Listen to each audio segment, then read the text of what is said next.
বিরিয়ানিটা বাসায় রান্না করতে চাইলেও কিন্তু কাচ্চিটা থেকে আমরা দূরে থাকার চেষ্টা করি। কারণ কি জানেন?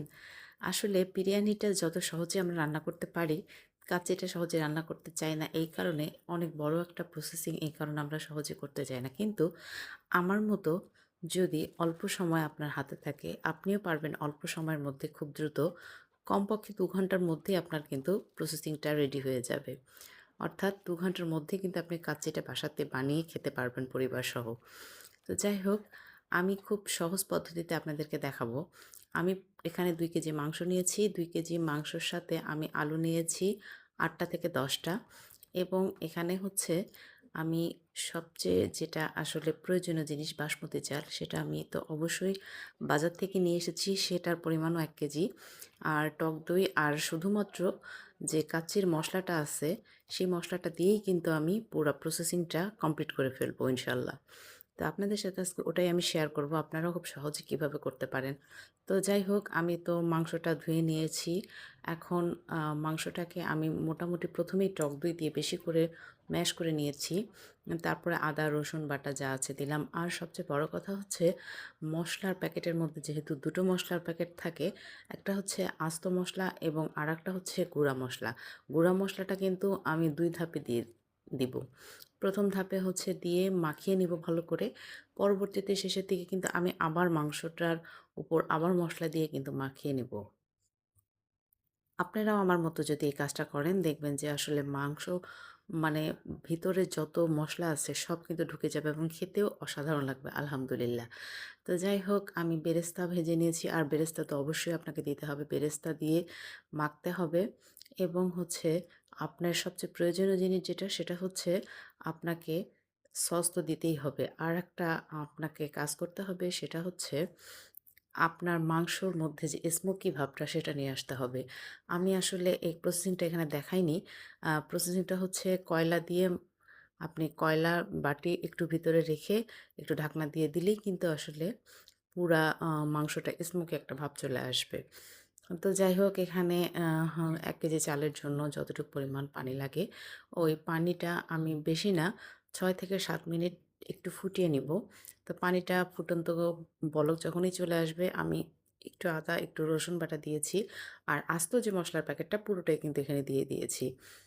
আর দিয়ে দিয়েছি তেল আর লবণ। আর অন্য কিছুই এখানে দিব না। জাস্ট একটু ভাপিয়ে নেব চালটাকে। এই তো ৫-৬ মিনিট ভাপিয়ে নেওয়ার পর তারপরে এটার আর কোনো কাজ থাকবে না এবং পানিটা আমি ঝরিয়ে ফেলবো। আর এখানে মাংসটাতে দেখেন অবশ্যই কিন্তু আপনার এখানে মাওয়া দিতেই হবে। আর মাওয়াটা হচ্ছে আমার বাসায় বানানো। এটার রেসিপি আমি আপনাদের দিয়ে দেব। খুব সহজে আমরা বাসায় যখন তখন মাওয়া আসলে দিতে পারি। মাওয়া যদিও আজকে আমার বাসায় নেই, এইজন্য আমি বাসায় বানিয়েছি।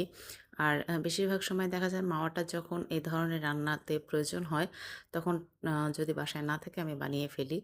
আর থাকলে তো কোনো কথাই নেই, খুব সহজ পদ্ধতিতে কেটে দিতে পারবো।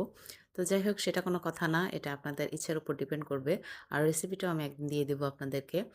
আর এখানে যাই হোক, আমি মাখা যে মাংসটা আছে আর সবচেয়ে বড় কথা হচ্ছে ঘি কিন্তু আপনাকে দিতেই হবে এবং ফ্রেশ ভালো ঘি। অনেক সময় দেখা যায় অনেক ঘিতে গন্ধ থাকে। আ আর ঘির গন্ধ হলে কিন্তু কাচ্চির ফ্লেভারটা ভালো আসবে না। এটা কিন্তু একটু খেয়াল রাখতে হবে। তো মাংসটা আমি হচ্ছে ফ্রাই প্যানের মধ্যে দিয়ে দিয়েছি। পুরো মাংসটা দেওয়ার পর ১ম স্টেপ এখানে দেওয়ার পর ২য় স্টেপে আমি চাল দিব।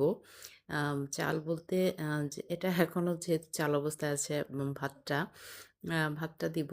মানে এখানে একটু জাস্ট হালকা ভেপে নেওয়ার মতো হয়েছে। এই কারণে চাল, চাল অবস্থা আছে এখনো। আ যাই হোক, দেওয়ার পরে 3rd স্টেপে আমি আলুগুলো ভাজা আলুগুলো সব দিয়ে দিলাম। আর সবচেয়ে বড় কথা হচ্ছে কাচ্চির আ যেটা সবাই খোঁজে সেটা হচ্ছে আলু। আলু ভাজাটা কিন্তু আসলে অনেক ভালো লাগে। কাচ্চিতে আলু না দিলে তো আসলে কখনো সেটা কাচ্চি হয় না। তো ভাজা আলুটা দিয়ে দিলাম। দেওয়ার পরে আবার কিন্তু আমি বাকি যে চালটুক আছে সেটাও দিয়ে দেব। দেওয়ার পর আমি কিন্তু ঘিটাও দিয়ে দিব। আর আরেকটা কথা, এখানে অবশ্যই আপনারা ফুড কালার যেটা ইউজ করবেন, ফুড কালারটা জর্দা রং হলেও কোনো সমস্যা নেই।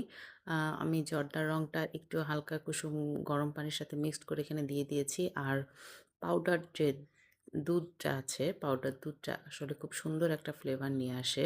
পাউডার দুধ অবশ্যই আপনাকে দিতে হবে। একটু গরম পানির সাথে মিক্সড করে আপনি পাউডার দুধটা দিয়ে দিবেন।